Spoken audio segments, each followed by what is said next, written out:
반갑습니다. 오대영 라이브 오대영입니다. 두 번째 탄핵 청원 청문회가 열리고 있습니다. 증인석은 텅 비었습니다. 야당 법사위원들은 대통령 관저로 달려가 영부인 불출석을 규탄했습니다. 국민의힘은 불법 청문회라고 반박했습니다. 김건희 여사가 최재형 목사와 주고받은 카톡 메시지가 또 새롭게 공개됐습니다. 전직 대통령의 부인 이름도 여럿 등장합니다. 먼저 이수진 앵커의 한 줄 뉴스를 전해드리고 본격적으로 시작하겠습니다. 김건희 여사가 출석하지 않은 가운데 탄핵 청원 청문회가 열렸습니다. 법사위 야당 의원들은 오전 청문회가 끝난 뒤 대통령 관저 앞에 모여 항의했습니다. 김건희 증인은 오후 청문회 반드시 출석하라! 출석하라! 출석하라! 출석하라! 최은순 증인도 반드시 출석하라! 출석하라! 출석하라! 출석하라! 어제 최상병 특검법 재표결 과정에서 국민의힘에서 이탈한 4장의 표에 대해 당 차원의 분석이 나왔습니다. 한 표 빼고는 실수라는 겁니다. 한 분은 확인이 됐고 나머지 하나는 한자가 부자가 있었는데 부자에 한자의 표시가 오기가 있었던 거고 또 한 분은 명시적으로 착오가 있어서 그렇게 기표를 했다는 게 확인되고 국회에선 방통위법을 저지하기 위한 필리버스터가 이틀째 이어지고 있는 가운데 과방위에선 이진숙 방통위원장 후보자의 청문회가 사흘째 진행되고 있습니다. 사내에서 일어난 일에 정치보복이라는 단어를 쓰는 것은 후보자의 뇌구조에 문제가 있다고 저는 생각합니다. 이상. 저의 뇌구조에 대해서 말씀하신 부분에 대해서 사과를 원합니다. 왜요? 뇌구조가 이상하다고 생각한다는 게 사과할 게 아닙니다. 뇌구조가 이상하다는 게 어떤 뜻이죠? 이런 가운데 탄핵 표결을 앞두고 있었던 이상인 방통위 부위원장은 자진 사퇴했습니다.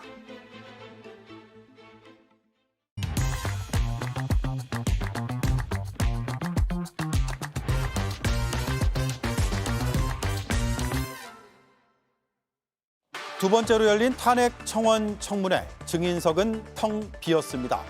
김건희 여사는 나오지 않았고 최재형 목사는 출석했습니다.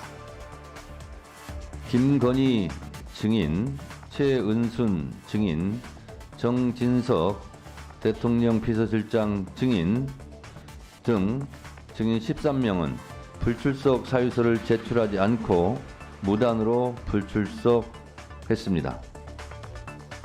정청래 위원장은 법적 조치를 하겠다고 했고 다시 증인으로 부르겠다고도 했습니다. 무단으로 불출석한 증인에 대해서는 법률에 따른 고발 등 그에 상응하는 책임을 반드시 묻도록 하겠습니다. 오늘 김건희 증인 관련 불출석한 증인과 참고인에 대해서는 김건희 특검법 청문회를 추진할 때 그때 다시 증인으로 적극적으로 채택하도록 하겠습니다.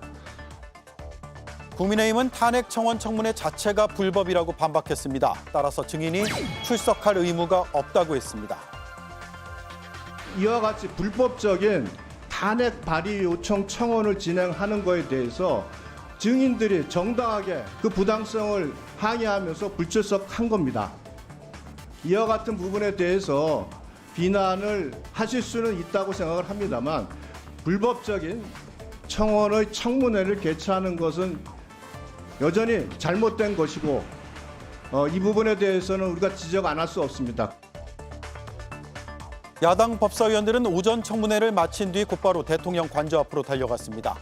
하지만 오후에도 증인석은 텅 비어 있었습니다.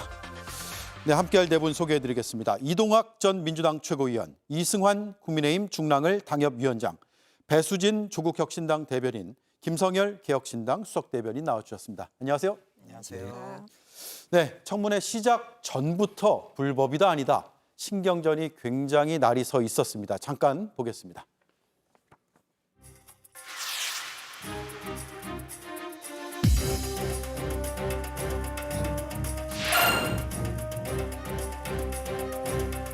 무단으로 불출석한 증인에 대해서는 법률에 따른 고발 등 그에 상응하는 책임을 반드시 묻도록 하겠습니다. 김건희 여사, 최은순 그리고 대통령실이 조직적으로 계획적으로 지금 불출석하고 있습니다.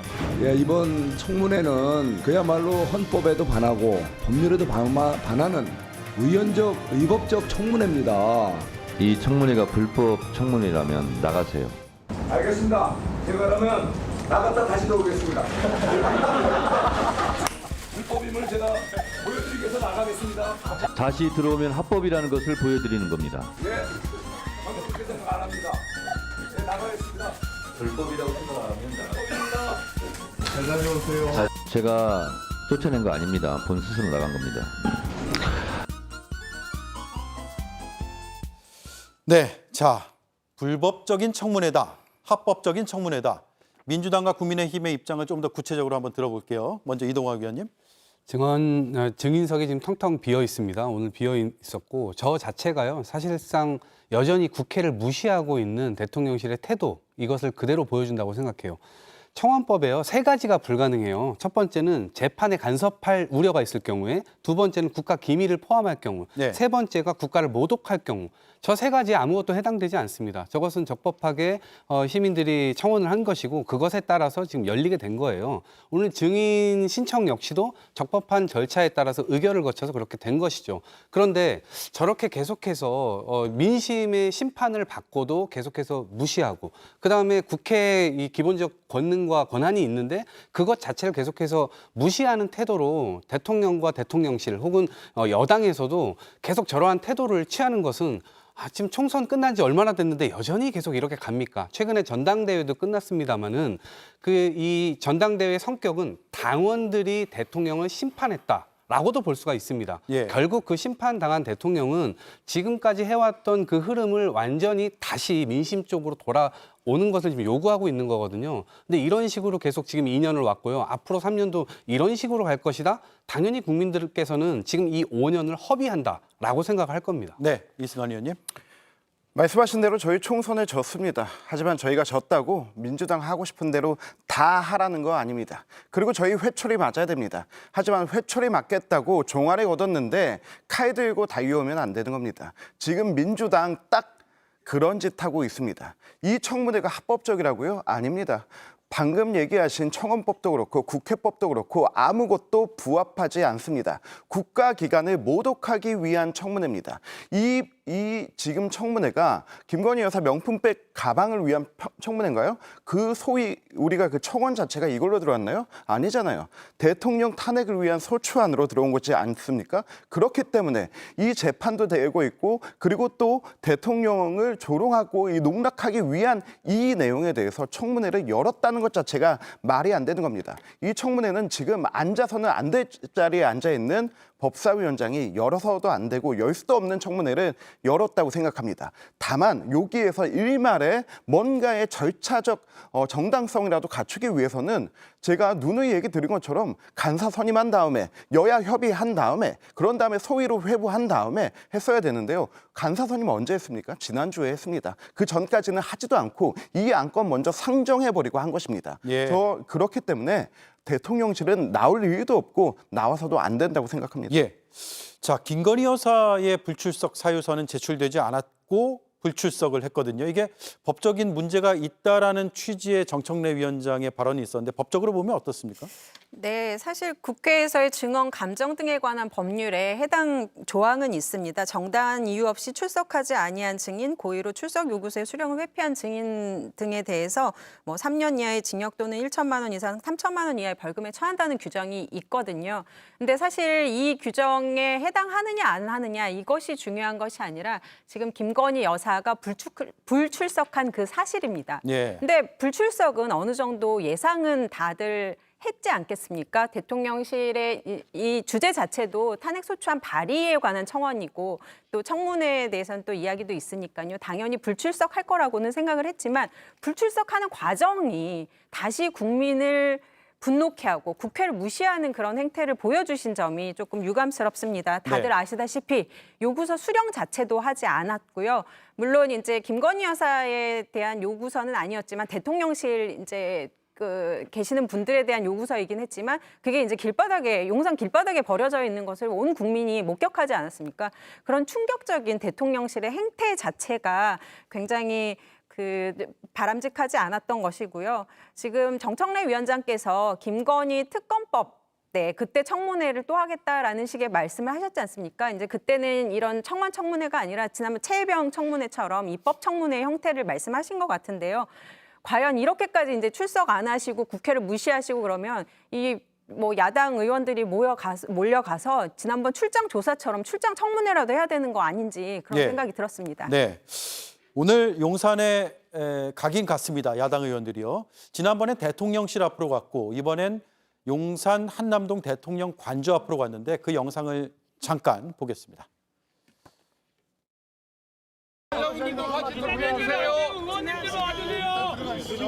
천천히 가세요. 천천히.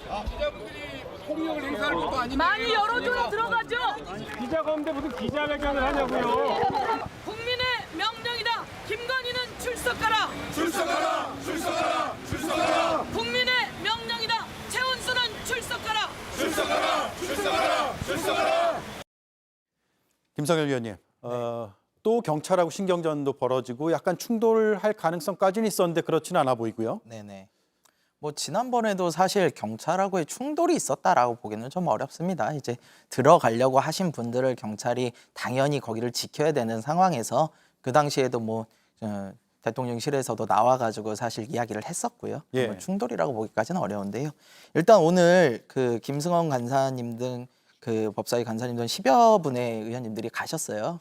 그냥 가신 거야 이유야 다들 알다시피 이 청문회의 정당성에 대해서 이야기를 하고 출석을 해달라라는 요구를 하고 싶었던 것이죠. 근데 그거를 관저 앞까지 가서 하다 보니까 그거를 대통령실에서는 당연히 이거를 허용하기는 어려웠겠죠.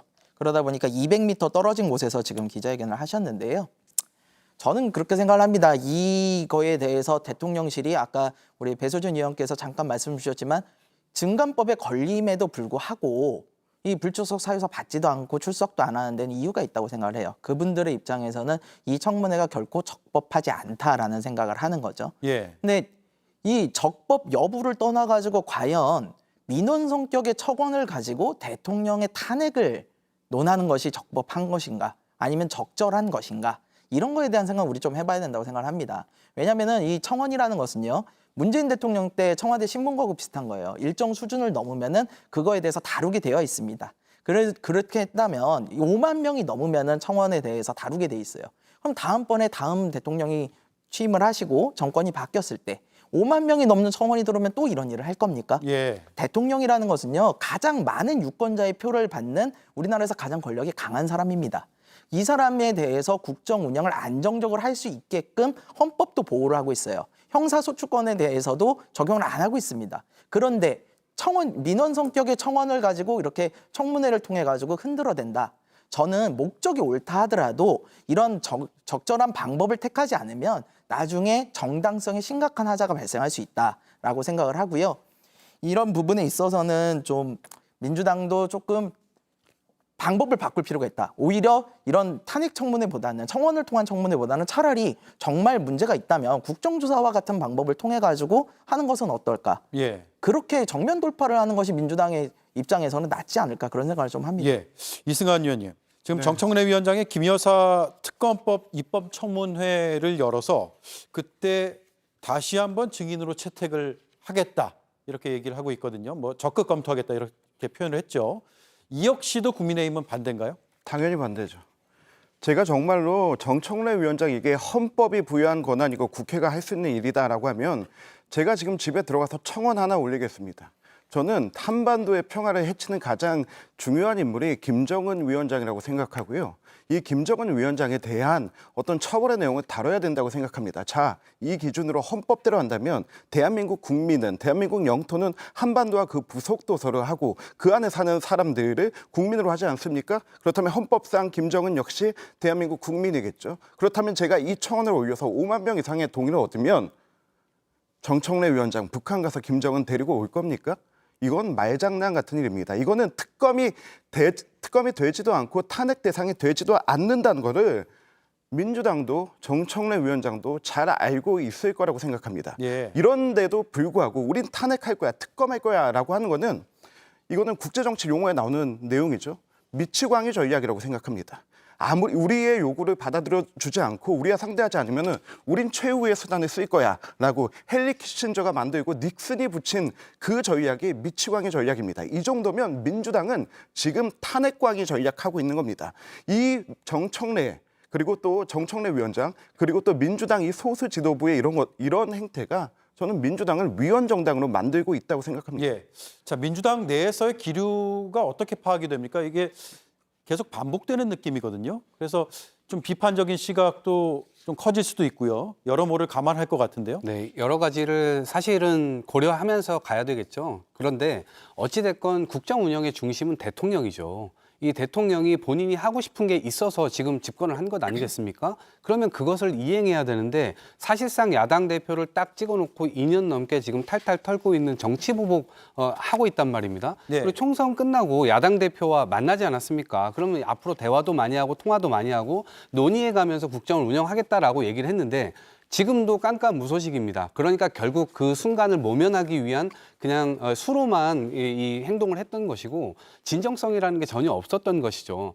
그래서 결국에는 민심이 계속해서 심판 심리가 있는 것이고 민주당은 그거를 일정 부분은 소화할 수밖에 없습니다. 이제 그럼에도 불구하고 말씀 주신 대로 탄핵이나 청문회 이런 것들을 너무나도 계속해서 하는 남발하는 느낌이 든다면 국민들께서 정말로 탄핵을 해야 될 때, 정말로 필요에 의해서 그런 일을 해야 될 때 이미 지쳤거나 이미 어떤 인식상에서 너무나 많이 소모되어 버려서 예. 실제 힘을 모아야 될 때 못 모으게 될 수도 있습니다. 그래서 민주당에서는 언론 탓이나 이런 것만 할 게 아니라 결국 민생 주제, 이 대통령이 제대로 못하고 있는 법률적인 사안들도 있지만 민생, 뭐 예를 들면 민생 위기 극복 특별조치법이라든지 아니면 코로나 대출 장기 분할 상환법이라든지 이런 것들을 좀 앞세울 필요가 있다라는 생각이 좀 들고 결국에는 민심에서 벗어나게 되는 순간 민주당 역시 야당임에도 불구하고 심판의 대상이 언제든지 될 수 있다. 이 점은 유념을 해야 될 것 같습니다. 예. 자, 이런 가운데 대통령의 오늘 지지율이 새롭게 조사돼서 발표됐습니다. 직무수행평가의 긍정은 28% 그리고 부정은 63%인데 긍정이 한 20% 후반대로 지난주하고 비슷하게 이어지고 있는 상황입니다. 이런 가운데 부정평가의 이유 중에서 경제, 민생, 물가가 제일 크고요. 그 다음으로 눈에 띄는 게 이제 김건희 여사의 문제인데 지난주 대비해서 5%포인트 상승해서 두 번째로 높은 부정평가 이유로 꼽혔습니다. 배수진 위원님. 네. 최근에 여러 논란들, 뭐 카카오톡도 공개되고 그 이전에 뭐 영부인 그 뭐랄까요, 그 텔레그램 메시지 전당대회 과정에서 불거진 그런 것들이 다 영향을 줬다고 생각하세요? 네, 아무래도 좀 영향을 줬을 것 같고요. 물론 이제 카카오톡 같은 경우는 아직 반영이 안 됐을 것 같긴 한데 그래도 항상 이 정권이 출범한 이후에 김건희 여사가 등장하지 않았던 적이 있었나, 않았던 시기가 있었나 그런 생각은 듭니다. 근데 왜냐하면 이게 계속 이제 부정평가에 뭐 특히 이제 지난주에 많이 올랐던 거는 검찰에서 했던 특혜 조사가 가장 큰 영향이 있지 않았을까라는 생각이 들고요. 예. 모든 비상식, 지금 국민들이 생각하는 비상식이라고 하는 것의 중심에는 김건희 여사가 있습니다. 공직자 배우자는 명품백을 받아도 된다. 처벌 규정이 없으니까 해도 된다라는 그런 비상식적인 권익위의 결정이 나왔고요. 그다음에 한 번도 듣도 보도 못한 검찰의 출장 조사, 그것도 그냥 출장 조사가 아닙니다. 그 수사를 받겠다고 한 사람이 지정해준 그 장소에 간 그 출장 조사도 그렇고요. 검사들이 핸드폰까지 제출을 했어요. 예. 어떻게 했는지 알 수가 없는 거죠. 그런 것들까지 지금 다 모든 것들이 비상식적으로 돌아가고 있고요. 뭐 예전부터 논란이 됐던 도이치모터스 사건 수사가 지금 딱 막혀 있습니다. 그리고 최혜병 사건에서 수사 외압에도 이거는 전혀 김건희 여사랑 관련이 없는 거 아니냐라고 생각했는데 이종화라는 인물이 등장하면서 또 김건희 여사가 등장을 했거든요. 이 모든 일들의 중심에는 김건희 여사가 있다. 그리고 있는 것까진 좋습니다. 계실 수도 있어요. 그렇지만 국민들이 가장 분노를 하는 포인트는 뭐냐면 이런 뭐 세상에 뭐 고위 공직자들 뭐 난다 긴다 하는 모든 분들이 비상식적으로 행동할 수 없게끔 만드는 그런 행태들을 보면서 모멸감을 느끼는 수준에 다다랐습니다. 지금 국민들은요, 모멸감을 느끼고 있습니다. 분노를 넘어섰습니다. 이번에 변호인이 또 어제 뭐라고 했습니까? 검사들 폰에 뭐 폭발물이 있을 수 있다, 폭발할 수도 있다라는 이야기를 했고 또 뭐 그 사과를 하는 표현을 했다 뭐 이런 식의 이야기를 했는데 정말 납득이 가지 않습니다. 예. 이런 국민들의 모멸감 누가 어떻게 달래줄 겁니까? 그러게요. 자, 김성열 의원님. 네. 김건희 여사 이슈가 저희도 이제 방송하면서 느끼는 거는 계속 새로운 이슈가 나오고 네. 또 비슷한 패턴의 논란이 되고 네. 그리고 그 다음에 또 다룰 수밖에 없고 그래서 모든 이슈의 중심이 돼버렸어요. 네네. 김건희 여사 이야기는 아마 이 정권 끝날 때까지도 계속 나올 것 같아요. 그만큼 이제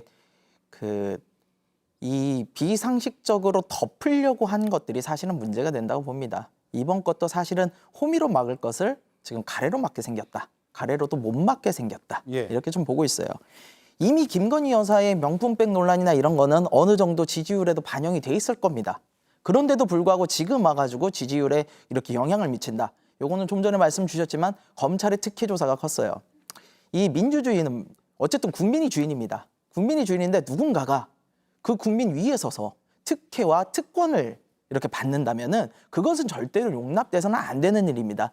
우리가 명품백 받은 것이 권익위의 말대로 정말 문제가 안 될 수도 있어요. 그러나 그런 거에 대해서 검찰총장도 패싱하고 원하는 곳으로 나가서 휴대폰도 반납하고 서비스 출장 조사를 합니다.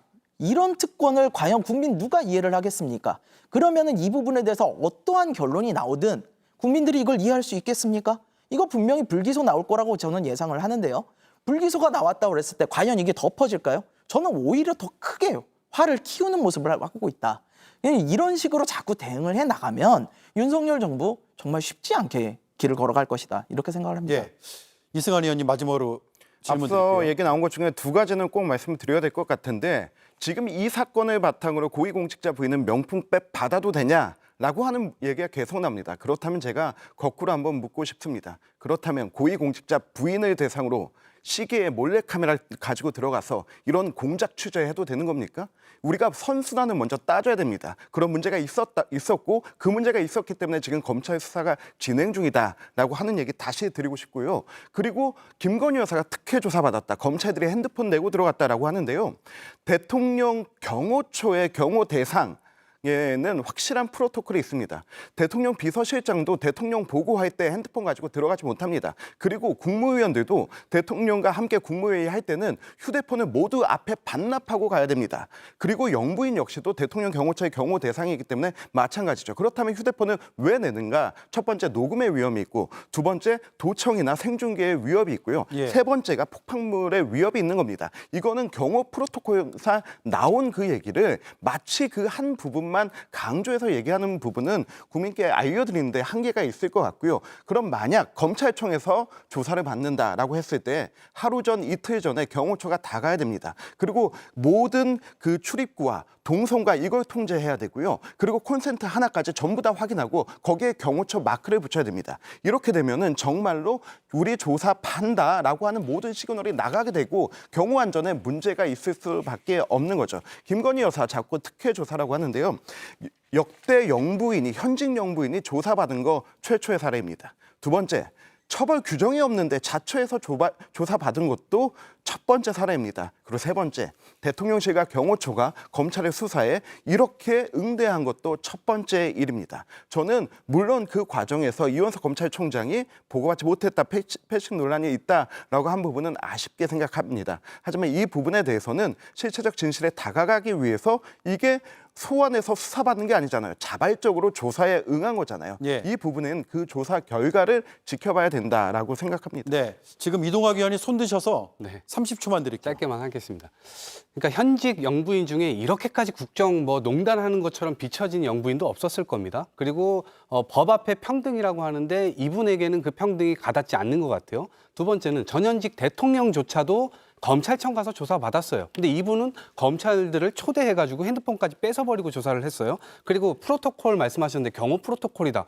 대통령이요, 우즈베키스탄에 있는 장관하고 개인 폰으로 전화하지 않았습니까? 그러니까 유리할 때는 그렇게 얘기를 하고 불리할 때는 이렇게 얘기하고 이것에 대해서 국민들께서 동의하지 않으실 것 같습니다. 한 가지만 얘기 드릴게요. 법 이거 앞에 어차피 저 영부인 이슈가 계속 이어지거든요. 네, 이 한 가지만 네. 법 앞에 평등이라고 한다면 예. 이 사건 기각됐습니다. 각하됐습니다. 그런데 영부인이기 때문에 오히려 역차별받는 게 아닌지는 생각해 봐야 됩니다. 알겠습니다. 다음 이슈 영부인 이슈입니다. 증인 김건희 여사는 증인을 이렇게 진심으로 대했다고 보여지는데 김건희 여사 속일 때 미안하지 않았어요? 전혀 미안하지 않았습니다. 저도 대화의- 진심으로 대해줬습니다. 네, 여기서 언급된 카톡, 이 카톡이 또다시 논란입니다. 2022년 어느 날 새벽 3시가 다 된 시간, 영부인과 최재형 목사의 대화가 끝나가는 듯 했습니다. 그런데 영부인이 또다시 화두를 던지는데요. 김정순 여사의 옷값 논란은 이재명 쪽의 작업이다. 문제가 될 법한 발언은 계속 이어집니다. 남편이 노무현 대통령 딸 노정현 씨 수사를 다 덮었고 그래서 권양순 여사가 고마워했다. 김 여사는 그 전에도 곽상원 의원이 노정현 씨와 결혼할 때 아파트를 요구했다는 발언을 한 바 있습니다. 자, 이 카톡 내용을 접한 당사자들은 황당하다는 반응을 보였습니다. 영부인은 도대체 왜 이런 말을 했던 걸까요? 이동학 의원은 어떻게 보셨어요? 그러니까 저 진짜 황당하다라고 생각이 돼요. 그러니까 본인 입장에서 한 건데 저게요. 이게 시계를 좀 돌려보면 2022년 4월 달에 했던 카톡입니다. 그러니까 최근이라고 하면 그 전으로 돌아가면 3월 달 정도 거예요. 대선이 끝나고 난 뒤에요. 예. 그러니까 그 상황에서 이재명 대표 쪽에서 단계적으로 작업을 했다라고 하는 게 그런 동기가 유인 아무것도 없습니다. 왜냐하면 일단 끝났기 때문에. 그리고 이재명 쪽이라고 하는 그것은 결국 민주당이라고 얘기를 하는 건데 당시에는요.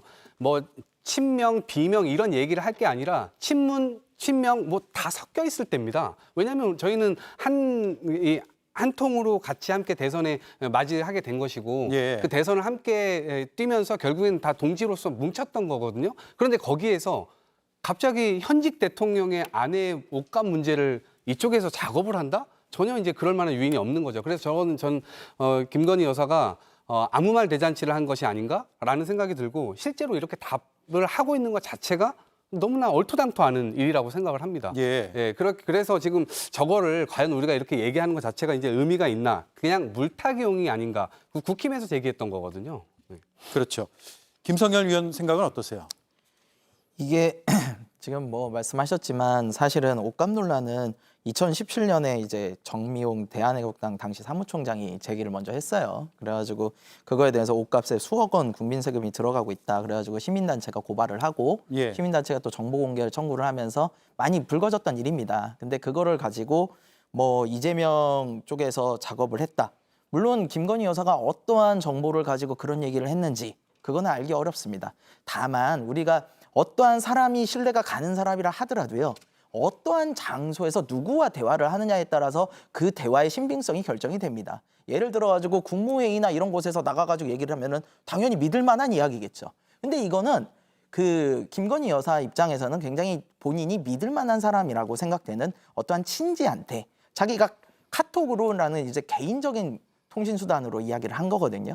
과연 이걸 가지고 믿을 수 있느냐 없느냐 논의를 하는 것 자체가 저는 좀 무의미하지 않나라는 예. 생각을 좀 하고요. 네. 이게 실제로 이재명 쪽에서 작업이 됐다 하더라도 그거를 김건희 여사가 어떤 방법으로 이런 정보를 습득해서 했는지 그걸 지금 말할 수도 없는 상황이지 않습니까? 결국에는 가십거리로 끝날 수밖에 없는 이야기다. 이렇게 좀 가십으로 판단합니다. 끝날 수밖에 없다. 네. 자, 여기서 중요한 대목이 하나 더 나오는데 윤 대통령이 노무현 전 대통령의 딸 노정현 씨의 수사를 다 했고 사실상 그걸 덮어줬다라는 얘기도 나오는데 실제로 배수진 위원님, 이게 사건이 어떻게 당시 진행이 됐었죠? 네, 먼저 그 사건 말씀을 드리기 전에 저도 이 카톡 공개된 걸 보고 사실 이게 굉장히 허언으로 가득 찬 것들이거든요. 그래서 특별히 어떤 반응이나 논평할 가치가 있을까라는 생각을 먼저 했다는 점 말씀드리고요. 예. 그다음에 그 노정현 씨 수사 관련은 해서는 2012년 외국환거래법 위반 수사를 말하는 것 같습니다. 근데 2022년에 곽상원 지금 의원께서 본인의 페이스북에 이명박의 정치 보복을 기억한다. 윤석열이 보복에 선두에서 우리 가족을 모두 샅샅이 수사했다. 뭐 이런 내용을 페북에 올리셨다고 해요. 근데 이 내용만 봐도 지금 김건희 여사의 저 카톡 자체가 뭐 사실이 아닐 거라는 그런 생각이 들고요. 지금 김건희 여사의 카톡에서 중요한 것은 이 나오는 내용들이 사실이다 아니다가 아닙니다. 중요한 것은 이것을 최재형 목사라는, 그러니까 사회적으로 명망 있는 분에게 한 이야기고, 왜 이야기를 했느냐, 이분에게 명망 있는 분을 자기를 믿도록 만들게 하기 위한 그런 어떤 발언들이 많아요. 근데 그 믿도록 하고 있는 그런 장치들이 저는 어떻게 보면 조금 더 나아가서 국정농단의 어떤 실마리를 보여준다고 보는데요. 그게 뭐냐면 카톡 중에 이런 이야기들이 있습니다. 제가 남편이 총장 출신에다 검사 출신이다 보니 정보가 상당히 많은 편이다. 상상 초월이다. 현 정치권에 대한 비밀도 상상 초월이다. 뭐 이런 이야기하고, 저희가 많은 걸 알잖아요. 그리고 우리도 최근 이상에서 알아본 결과 뭐 이러면서 굉장히 많은 정보를 아는 것처럼. 근데 본인이 아는 게 아니라 본인과 남편 그리고 또 어떤 세력이 다 하나인 것처럼 이야기를 하거든요. 그러면서 과시를 합니다. 이게 뭐냐면 그 윤석열 대통령이 특검 수사에서 최순실과 박근혜 전 대통령을 무엇으로 엮었습니까? 경제 공동체로 엮었지 않습니까? 이거는 경제 공동체보다 더 찐한 그 찐 공동체임을 보여주는 겁니다. 그리고 김건희 여사가 이것뿐만이 아니라 지금 다른 분들하고도 굉장히 많이 연락을 했어요. 뭐 제일 먼저 드러난 게 7시간 서울의 소리 이명수 기자랑 통화했던 거 녹취가 나왔고요. 그다음에 또 이번에 또 문제가 된 게 한동훈 위원장하고 문자 주고받은 거 아닙니까? 거기에서는 어떤 내용이 있습니까? 한동훈 위원장을 함께 지금껏 생사를 가르는 여정을 겪어온 동지라고 칭합니다. 무려 19글자로 그렇게 칭하거든요. 그런 내용들. 그다음에 진중권 교수는 뭐라고 했습니까? 57분 동안 통화를 했다. 그리고 또 이번에 단도직입에서 전화 인터뷰 하신 걸로 알고 있는데 심평 변호사도 본인도 전화했다. 지금 많은 분들하고 이런 사적인 연락을 하면서 마치 본인이 뭔가 많은 영향력을 미칠 수 있고, 그다음에 대통령과 거의 같이 간다라는 것들을 과시하고 이런 경우가 많았습니다. 그리고 지금 앞으로도 이런 뭐 김건희 여사랑 문자를 했다, 전화를 했다 이러면서 많은 분들이 더 나올 것이라고 보이는데요. 저는 여기에서 이런 사실관계 하나하나를 저희가 따지고 있는 게 그게 중요한 게 아니라 김건희 여사가 지금 국정 운영에서 본인의 어떤 지위를 가지고 있는지를 과시를 했는지, 그리고 실제 그게 어떤 영향력을 미치고 있는지, 그런 것들을 보는 게 더 중요하다고 생각합니다. 노정현 씨 수사 얘기가 나와서 저희가 곽상원 의원에게 전화를 해서 한번 확인했는데요. 입장이 이렇습니다. 내가 국회의원만 아니었다면 곧바로 명예훼손으로 고소했을 것이다라는 입장이었고요. 이승환 의원님, 이거 그냥 언론에서 크게 주목할 가치가 없는 카톡 내용이라고 보세요? 아니면 그래도 이 실명이 다 등장을 하잖아요. 그래서 좀 관심 있게 봐야 되는 것 같습니까? 저는 노무현 전 대통령의 사건은 노무현 전 대통령의 사망과 함께 공소권 없음으로 모두 사라지지 않았습니까? 그게 2009년이었고 2013년도에 저 사건이 다시 있었는데 저때 집행유예 4개월 받았고 그리고 항소를 포기했습니다. 그 정도에서 인정했다고 보고, 그렇다면 이거는 그 집행유예를 준 재판부가 오히려 관여했으면 한 것이지, 이거 당시에 검사였다는 신분만으로 또 그렇게 하기에는 좀 어렵다고 생각합니다. 저는 이 사건의 핵심은 최재형이라는 사람이 목사라는 성직을 이용해서, 그리고 양평이라는 동향을 이용해서 정말로 정신적으로 굉장히 힘들어 있던 김건희 여사를 가스라이팅한, 저는 그 범죄라고 생각합니다. 맨 처음에 양평 동향이고 아버지를 기억하고 있고라고 하면서 그렇게 다가와서 정말 그 새벽에 이런저런 얘기하면서 김건희 여사의 문자 보면은 우울증을 앓고 있는 저에게 이렇게 상담해 주셔서 고맙습니다 라고 했던 그런 내용들까지 다 남아있지 않습니까? 저는 이런 파렴치한 가스라이팅 범죄에 대해서 먼저 좀 초점을 맞춰야 될 거라고 생각하고요. 이 카톡 내용이 김건희 여사와 최재형 목사가 주고받은 카톡 내용이 총 1,700에서 1,800건 정도 이제 한 줄씩 가는 게 그렇게 됐다고 합니다. 그런데 지금까지 최재형 목사가 제출한 거는 400건을 제외하고, 그리고 선별적으로 본인이 원하는 것들만 제출하고 있습니다. 그런데 김건희 여사 법률대리인 측에서 이 모든 카카오톡 내용을 이미 검찰에 공개했습니다. 제공했습니다. 검찰이 판단하고 있을 것입니다. 그런데 지금 이렇게 또 본인의 자의적으로 편집해서 이렇게 편파적으로 내보낸 것은 이 사건에 영향을 미치고 싶은 최재형 목사의 또 다른 공작이라고 보이지만은 이번은 먹히지 않을 거라고 보입니다. 네. 자, 카톡 메시지에 또 이름이 거론된 정경심 전 교수죠. 에 대해서 조국 대표가 이런 얘기를 했거든요. 이게 뭐냐면 문재인 전 대통령이 정경심 씨 구속을 지시했다라는 부분이 나오거든요. 그래서 조국 대표가 이런 반응을 보였습니다. 들어보시죠. 문자를 봤더니 김건희 씨가 정말 책략과 이간질에 능한 사람이다. 능력이 있는 분이더군요. 아주 정치적 능력, 뭐 좋은 의미든 나쁜 의미 있는 사람이고 부분적 사실과 부분적 허위를 섞어가지고 자기와 자기 남편의 그 입지를 정당화하는데 매우 능한 사람이었습니다. 문재인 대통령은 조국을 임명 안 하려고 그러는데 정경심이 울고불고해서 임명했다. 저 듣도 보도 못한 얘기인데 어떻게 그런 말을 지어내서 하는지. 배수진 의원님, 네. 당 차원에서 법적인 대응을 할 계획이 있으세요? 이 건에 대해서는 아니고 저희 어저께 3년은 너무 길다 특별위원회 출범했습니다. 예. 그게 뭐냐면 이제 탄핵추진위원회이거든요. 이 말씀을 왜 드리냐라고 하면 이런 건건이 모인 것들을 다 종합해 보니 김건희 여사의 국정농단, 국정 개입이 심각하게 크게 우려가 되는 것이고요.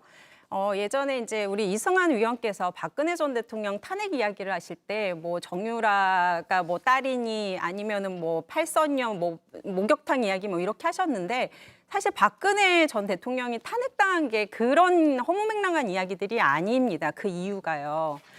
뭐냐면 최순실, 최서원 씨가 국정 개입을 하는 것을 허용하고 그 권한을 남용한 행위 자체가 공익 실현 의무에 위배되고 기업의 자유도 침해하고 재산권도 침해하고 비밀 엄수 의무도 침해했다라는 게 가장 큰 이유거든요. 그러니까 이 내용들을 다시 한번 좀 복기를 해보면 최순실 씨가 인사 추천하는 것들이 다 받아들여지고 미르재단, K스포츠재단을 장악하도록 하고 거기를 통해서 이권 창출하도록 내버려 두고 그다음에 대통령이 본인이 직접 하거나 아니면 안종범 경제수석을 통해서 각 기업들에게 이 재단에 출연을 하도록 시켰거나 그다음에 또 굉장히 중요한 국가 기밀이 담겨 있는 문건들을 다 최순실 씨한테 유출시켰다는 겁니다.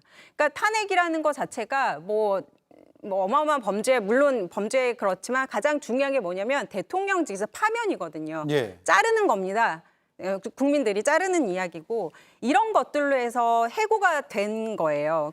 그거를 이제 반추해서 생각을 해보면 지금 김건희 여사 이번 카톡에서도 드러났지만 뭐 카톡에서 드러난 가장 중요한 거는 뭐 저런 자잘한 사실관계가 아니라 아까도 말씀드렸지만 지금 여기에서 윤석열 정부에서의 본인이 장악하고 있는 게 어느 정도나 되는지 그것들을 굉장히 크게 과시를 하고 있고 그거는 그 상대방인 최재형 목사는 그거를 다 믿었다는 거 아닙니까? 믿게끔 한 것 같아요. 저 카톡을 저렇게 주고받다 보면 아 진짜 내가 모르는 것들을 많이 알고 있구나. 내가 모르는 것들 이렇게 알고 있는데 저게 진실이겠지. 아 생각해보니까 그런 것 같네. 라는 생각을 하게끔 만드는 거니까.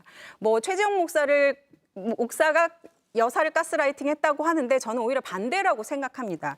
그래서 저는 다시 이제 이야기를 돌아가 보면요. 뭐 이 세세한 내용에 대한 당의 그런 당 차원의 법적 대응이 아니라 저희 조국혁신당에서 출범한 3년은 너무 길다 특별위원회 활동을 통해서 지금 국정농단이 어느 정도 심각하게 이루어지고 있는지 이런 것들을 밝혀나가면서 국민 여러분들께 같이 어떤 행동에 동참해 줄 것을 소구할 그럴 생각입니다.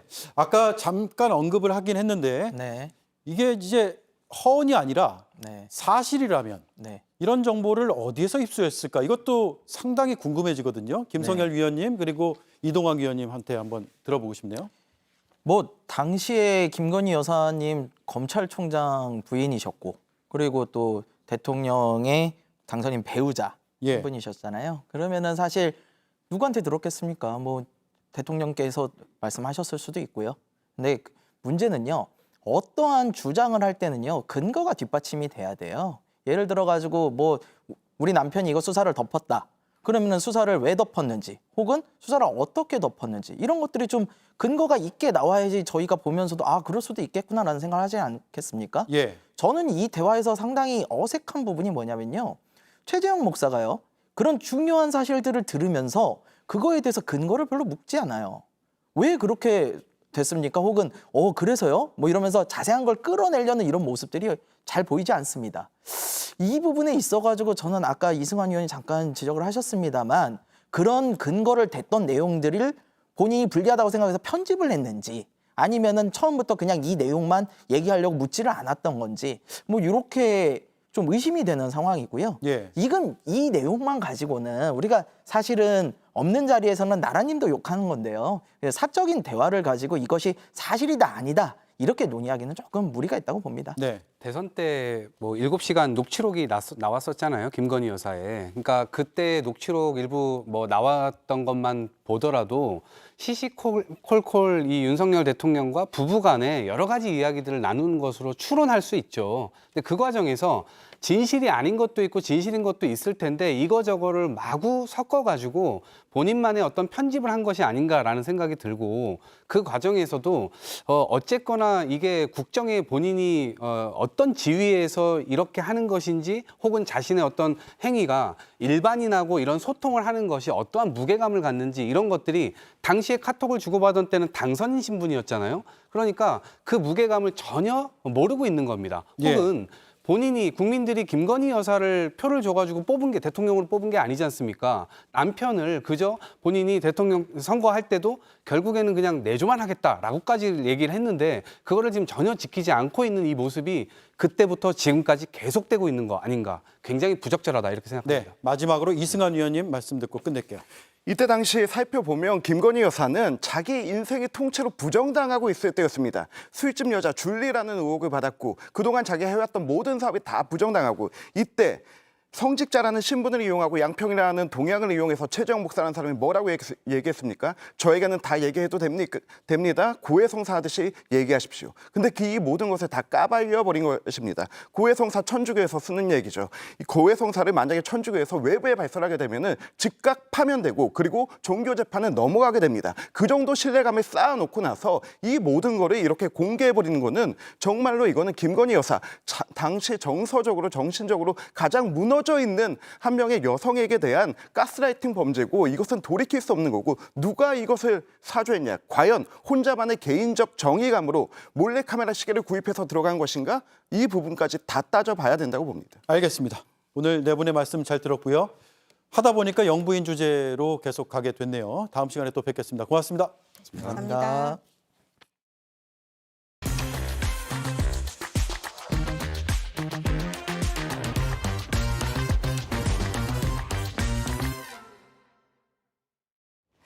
한때 윤석열 대통령의 멘토로 불렸던 심평 변호사가 대통령 일가는 깨끗하다고 말했습니다.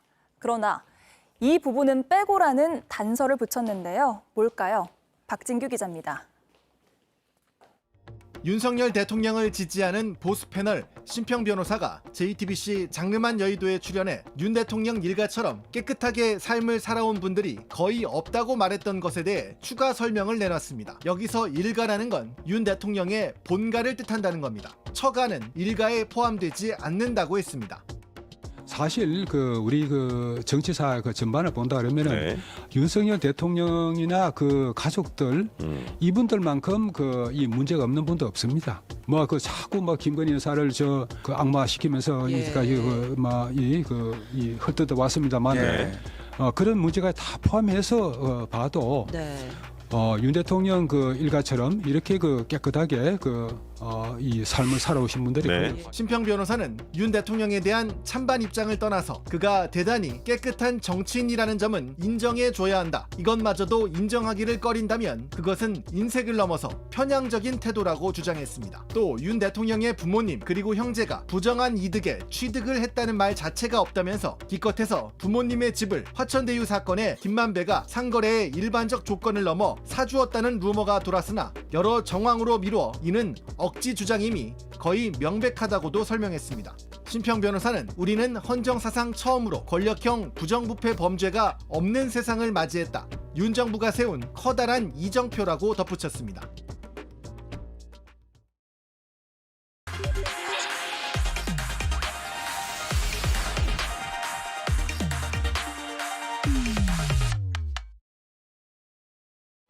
당원들의 선택에 따라 개혁신당은 현재 당명을 유지할 것입니다.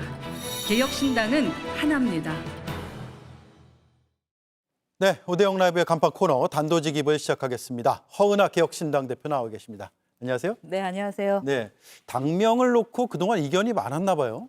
네, 뭐 말씀하시는 분들이 계셨고 아무래도 저희 당이 한 다섯 당 이상의 분들이 모여 계시는 당입니다. 새로운 당이죠. 그러다 보니까 각자의 의견들이 있고 주장하는 바들은 분명히 있었습니다. 예, 오늘 당원 투표로 65.6%가 현재 개혁신당의 이름을 유지하자 이렇게 결정을 했는데 이러면 네. 앞으로는 이견이 없어지는 겁니까? 네, 우선은 가장 큰 말씀을 하셨던 한국의 희망 측의 전 한국의 희망이죠. 한국의 희망의 대표셨던 양양자 전 원내대표께서 저에게 오늘 페북에도 글을 써주시면서 고생했고 뭐 신뢰에 대한 이야기를 하셨고요. 예. 저랑도 또 소통하면서 앞으로 좀 잘 해보자. 개혁신당의 미래를 위해 함께 해보자라는 말씀하셨고 자신이 좀 짐을 던 것 같다라는 말씀을 하셨거든요. 그리고 이제 앞으로 허은하 대표가 어깨가 무겁겠다라는 말씀까지 좀 해주셨습니다. 네. 이제 뭐 정치인도 정치인만의 스타일이 있는 것처럼 기업인들도 기업인의 스타일이 있는데 기업인들은 기본적으로 계약과 그 프로세스를 좀 중요시 여기는데 저도 기업인 출신이기도 하고 양양자 전 원내대표도 그러다 보니 그때 당시에 한국의 희망의 당원들의 그 약속을 좀 지키려고 하는 모습들을 보여주시기 위해 중간중간 그래도 이견을 말씀하시며 우리가 이런 약속을 했었다라는 말씀을 하셨던 것 같고요. 예. 지금은 이제 설문조사를 통해서 어떠한 서로에 대한 이견이 없음을 그리고 깨끗하게 마무리됐다. 이제는 뭐 앞으로 잘 가보자라고 했으니까 저는 솔직히 좀 속 시원합니다. 네, 그렇군요. 네. 그럼 이제 논란은 다 해소됐다고 보면 될 것 같고 국민의힘에서 이제 전당대회를 통해서 며칠 전에 한동훈 대표가 선출이 됐잖아요. 만나보셨어요? 당선되고 나서는 못 뵀습니다. 보통 당선 이후에는 이렇게 각 정당 대표들끼리 만나는 자리가 있지 않나요? 그러죠. 아마 인사를 오실 텐데 우선 아마 민주당 먼저 보게 되겠죠. 근데 민주당 전당대회 끝나고 온다라는 걸 제가 기사로 봤고요. 예. 이제 뵙게 되게 되면 여러 가지 말씀 나눠보겠습니다. 예, 한참 남았네요. 그러면 네. 만약에 이제 만난다면 어떤 조언을 제일 먼저 해주고 싶으세요? 잘 버티셔라라는 말씀을 좀 드려보고자 합니다. 네, 저도 그 언론을 통해서 잘 버텼으면 좋겠다라는 취지의 그 조언을 듣긴 들었는데 어떤 의미입니까? 그러니까 앞으로 쉽지 않을 것이다? 아무래도 제가 그곳에 있으면서 또 이제 경험을 해봤지 않습니까? 네. 그러다 보니 지금 한동훈이라는 대표의 리더십을 발휘하기에는 쉽지 않을 것 같다라는 생각입니다. 왜냐하면 지금 당장 최상병 관련된 부분도 본인의 의지도 있었고 여러 가지 생각이 있었습니다만 우선 당론을 기존의 의지와는 좀 다르게 말씀하셨고 근데 이제 당론으로 하겠다 하면서 똘똘 뭉치자 했지만 뭐 실수라고 해도 이탈표가 3표 정도 나왔다라는 것은 예. 한동훈 대표의 아주 강력한 리더십을 보여주기에 벌써 첫 단추부터 좀 삐걱삐걱거리는 게 아닌가 네. 하는 생각이 드는데요. 저도 이제는 원외 당대표이고 원외 당대표로서 국민의힘을 이끌어가기가 쉽지 않으실 겁니다. 네. 그런 차원에서 동병상련의 느낌도 있고 이해하는 차원에서 좀 더 잘 버텨주셨으면 좋겠고 그리고 아무래도 그 윤석열 대통령에 대해서 지금 아주 좋은 평가가 나오고 있지 않잖아요. 그 부분에 대해서도 큰 목소리 좀 내달라라는 차원에서 변화라는 그 키워드로 한동훈 대표가 당선이 된 걸로 생각됩니다. 네. 그렇다라면은 본인만의 리더십을 보여줘야 될 텐데 강력해야 될 거거든요. 네. 근데 이미 이제 조금 숙이고 가는 게 아닌가 싶어서 그 의지를 좀 보여주셨으면 좋겠다라는 생각에서 제가 부디 좀 잘 버티시라라는 네. 말씀을 드렸습니다. 언론 보도 보니까 어차피 대표는 한 달짜리라는 표현도 쓰신 걸로 알고 있는데 네. 그런 의지가 결국은 한 달 정도 뒤면은 거의 사라질 것이라고 보세요? 혹은 당내에서 그런 의지를 갖지 못하게 흔들 거라고 생각하세요? 흔들 겁니다. 이미 흔들린 상황을 제가 조금 전에 말씀을 드렸던 거고요. 원외 당대표뿐만 아니라 또한 한 번도 경험해보지 못한 의회 활동을 하셔야 되는 부분일 텐데 네. 함께 가시는 한동훈 팀이 그닥 그 많은 경력이 있으신 분들은 아니시잖아요. 그러니까 재선이긴 합니다만 초선보다 그 재임 기간이 좀 짧았던 분이 함께 하고 계시고 또 국민의힘이든 뭐 민주당은 어떨지 모르겠지만 제가 국민의힘의 비례대표로 있었을 때 비례대표에 대한 인정 자체를 잘 해주지 않는 정당이기도 했었습니다. 예. 그 두 분과 그리고 또 다른 이제 팀을 이뤄서 가게 될 텐데 100여 분의 그 원내의 의원들을 설득하는 것은 분명 쉽지는 않을 겁니다. 네. 예. 그런데 한 달짜리라고 해서 굳이 한 달로 못 박으신 이유가 있어요? 네, 한 달이라고 말씀을 드렸던 이유는 이제 한 2, 3주 내에 임명을 하시게 되시지 않겠습니까? 지명직 최고위원이나 지명직 최고위원, 뭐 사무총장, 예. 그 외에 뭐 위원장들, 부총장들에 대한 임명을 하는데 길어야 3주 정도 걸리실 겁니다. 그때까지는 아마 조용할 겁니다. 그리고 어찌됐든 한동훈 대표와 함께 갈까 말까 고민하시는 분들이 계실 수 있겠죠. 예. 근데 임명이 끝나고 나서부터는 원내의 흐름이 조금 달라질 수도 있을 거라는 생각이 좀 들기 때문입니다. 네, 지금까지 그런 시도를 했던 걸 제가 좀 알고 있고, 네. 예, 그리고 지금도 뭐 기사를 통해서 봅니다만 자기 사람 찾기가 쉽지 않고 인프라가 없다라는 거 아닙니까? 그래서 협치하거나 통합을 하려고 하는 마음은 있겠습니다만 아마도 생각만큼 흔들기는 쉽지 않을 것 같다. 그러나 당원들도 민심도 좀 흔들어서 국민의힘을 변화해라라고 했기 때문에 네. 지켜보다가 좀 지치는 민심도 생길 것이고 당원들에게도 조금씩 쓴소리를 듣기 시작하시지 않을까라는 생각에 그 한 달이라는 말씀을 드렸습니다. 네. 이준석 시즌2가 될 것이다 이런 분석도 일각에서는 나오더라고요. 네. 동의하세요? 동의하지 않습니다. 왜냐하면 이준석하고 비교하기는 좀 어려운 것 같아요. 네. 이준석 전 대표 같은 경우는 완전 다릅니다. 세 가지를 제가 들 수 있는데 첫 번째는 정치 경력이 완전히 다르거든요. 이준석 전 지금 의원은 10년 차이고 이분은 이제 1년도 안 됐습니다. 그리고 두 번째는 선거 승리 성과를 내보인 적이 없어요. 네. 이준석 대표가 되고 나서 선거를 3번 정도 치렀죠. 2번 정도 치렀는데 기존부터 3번의 승리를 보여줬고 이분은 한 번도 승리를 해본 적이 없습니다. 이제 재보궐선거만 남았는데 거기에서 성과를 보여줘야 되는 게 있고 마지막으로는 약간 좀 비굴한 면이 좀 다른 것 같아요. 결정적인 순간에 늘 윤석열 대통령에게 무릎을 꿇었거든요. 근데 이준석 의원은 그렇지 않았습니다. 예. 그래서 비교할 수는 없다. 그러나 시즌2라고 했을 때 말씀하시는 이유는 아마 쫓겨날 가능성이 있다. 예. 축출될 수 있다라는 것 때문에 그렇게 말씀하시는 것 같거든요.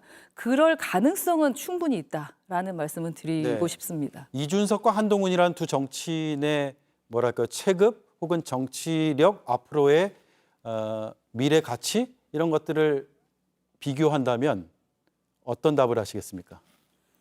그건 이번에 새로 당대표가 되셨기 때문에 우선은 뭐 축하드린다는 말씀과 함께 진짜 잘 버티셔서 잘해주셨으면 좋겠어요. 예. 한동훈 대표께서 잘하시면 개혁신당은 좀 불리할 수 있어요. 하지만 대한민국의 미래를 위해서 여당의 대표가 잘해줬으면 좋겠어요. 그렇게 말씀드리고 알겠습니다. 저희는 더 열심히 잘해보겠습니다. 네. 어제 이제 특검 법안이 결국 폐기가 됐습니다. 네. 개혁신당은 상당히 적극적이었고 최상병 묘역도 여러 차례 간 걸로 제가 네. 알고 있는데 천하람 원내대표가 미국 출장을 네. 가서 불가피한 일정이었겠지만 한 표 행사를 못했습니다. 개혁신당 입장에서는 상당히 뼈아픈 대목일 수도 있을 것 같은데요. 최상병 특검에 대해서 저희 당론은 변함이 없습니다. 그리고 사실 최상병에 대한 그 이슈를 제일 먼저 던진 것도 저희 개혁신당이었고 그래서 뭐 그 부분에 대한 것은 흔들림이 없다라는 말씀을 드리고 싶고 네. 천하람 원내대표 같은 경우는 사실 출발 전부터 고민이 많았습니다. 그래서 저랑도 좀 대화를 많이 나눴는데 만약에 정말 한두 표로 흔들릴 정도 되면 그 군 수송기를 타고서라도 오겠습니다. 이렇게 말씀을 하시고 가셨는데 예. 이 그 행사 자체가 미 국무부에서 이제 19명을 초대하는데 한 명이 우리나라에서 뭐 가게 된 거라고 하더라고요. 그래서 그 결정이 한 4, 5개월 전에 결정이 됐기 때문에 그 또한 안 가기도 애매하고 그때 이러한 특검이 있을 거라고 뭐 4, 5개월 전에 생각할 수는 없었을 테니까요. 예. 지금 오늘도 그래서 저랑 좀 통화를 했어요. 일 어찌하느냐. 그 전날에도 통화를 했을 때 아주 마음 무겁게 생각하고 있고 그 관련된 부분을 그래서 페이스북에도 죄송하다라는 글을 올리긴 했습니다. 네. 그래서 우선 300명 중에 1명의 그 빠진 분이 결석자가 저희라서 좀 아쉽기는 합니다만 계속 이 부분에 대해서는 끝까지 목소리 낼 거다, 네. 행동할 거다라는 말씀 드리겠습니다. 네. 끝까지 목소리를 내셔야겠지만 사실 이제 성과가 있어야 되잖아요. 그렇죠. 그러면 법안이 있어야 되고 지금 천하람 원내대표도 저하고 인터뷰하면서 제3자 추천 특검에 대해서는 상당히 긍정적으로 얘기를 했거든요. 네. 개혁신당의 사이에 선제적으로 먼저 발의할 생각은 없습니까? 우리 천하람 원내대표가 이미 법안을 마련을 했습니다. 예. 다만 이제 아시겠지만 그게 발의가 되려면 10명의 의원에게 사인을 받아야 되는데 그것을 못 받았습니다. 예. 그래서 저희가 이 법안을 받아라라고 하는 거거든요. 양당이 왜 이렇게 이것에 무관심한지 모르겠다라는 생각이고요. 저희 같은 경우는 지금은 이제는 한동훈의 시간이다라고 그래서 생각합니다. 한동훈 대표께서 이번에 이제 거부하셨으니까 국민의힘만의 어떠한 법안을 만들어서 빨리 네. 발의하면 저희가 거기에 함께 찬성하겠다라는 말씀을 드리고 싶습니다. 예. 한동훈 특검 법안. 이건 이제 한동훈 대표를 수사 대상으로 하는 특검 법안이죠. 네. 지금 민주당, 조국혁신당이 발의를 했고요. 민주당도 긍정적인 것으로 돌아선 것 같습니다. 개혁신당은 애초에 부정적이었잖아요. 지금도 마찬가지입니까? 저희는 우선 특검을 남발하는 것에 대해서는 반대합니다. 그리고 한동훈 특검법에 대해서는 말씀하셨던 것처럼 그래서 반대해 왔고요. 좀 예. 의미가 없다고 생각을 했었거든요. 그런데 이번에 이제 전당대회를 통해서 좀 여러 가지가 나왔는데 그래서 그 사안을 좀 봐야 되지 않나 하는 생각은 듭니다. 예. 여러 가지가 나왔다고 한다면 여론조성팀 운영, 그렇죠. 예. 의혹 이런 것들입니까? 그 부분이 만약에 이제 장관 시절에 있었던 일이다라는 것이 사실로 드러나고 그리고 그와 관련된 부분이 만약에 제기했던 문제들이 사실이라면 그 또한 문제가 충분히 될 수 있다라는 생각을 갖고 있기 때문에 예. 그 부분을 유심히 좀 봐야 될 것 같습니다. 네. 이준석 전 대표와 싸워달라라는 얘기도 있었다 그래요. 장해찬 전 최고위원이 폭로한 내용 중에 하나인데 이런 것들도 좀 가만히 될까요? 그런 부분을 가지고 감안해서 특검을 남발하자라는 것에 저희가 동의하는 그런 정당은 아닙니다. 다만 좀 실망스럽기는 한 거죠.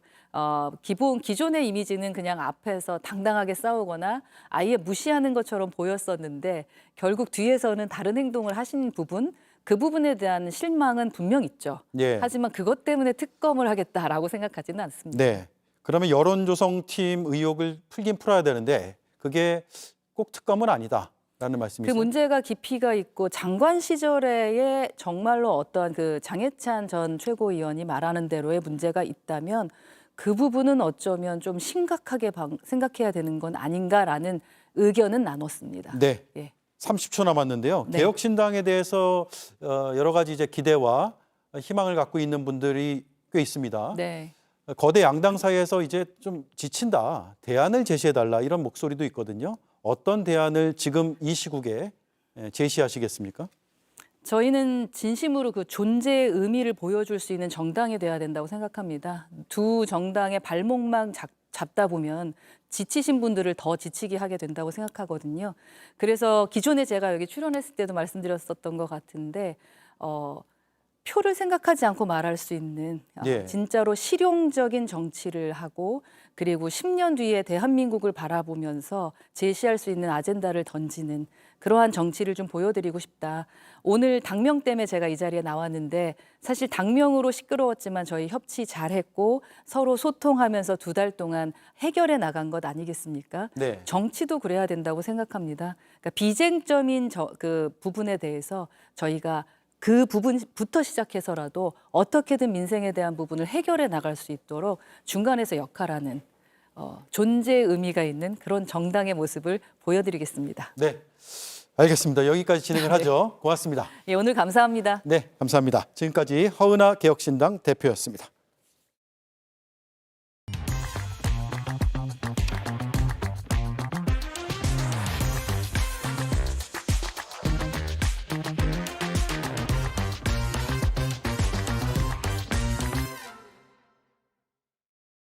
제가 당대표가 되면 국민의힘에서 그렇게 진실 규명을 할 수 있는 특검을 발의하겠다는 말씀을 드립니다. 그게 제 생각입니다.